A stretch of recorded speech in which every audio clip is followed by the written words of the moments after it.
Welcome to Wixpa Google Tag Manager app. In this video, I am going to show you how to install and add TikTok pixel to Wixpa GTM. Before we begin, make sure you have an account on both Google Tag Manager and TikTok. I already have both accounts set up. First, enable the theme extension in Wixpa GTM, then copy the code provided and paste it in settings. Next, we will set up the pixel. You can do this manually or automatically by selecting Continue with Google. I am selecting Continue with Google for simplicity. Choose the GTM account you wish to use. In my case, I already have a GTM account and GTM container, but I will create a new one for this tutorial.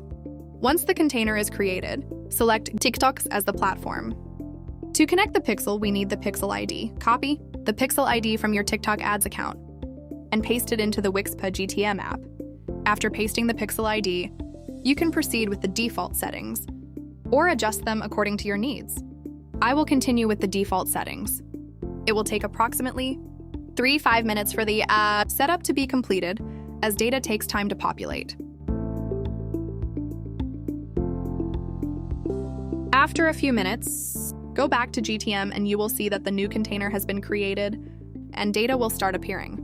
Once the data has been published, you will see tags, triggers, and variables in GTM. So that's how you add and install TikTok Pixel in Wixpa GTM. If you found this video helpful, please like, share, and subscribe.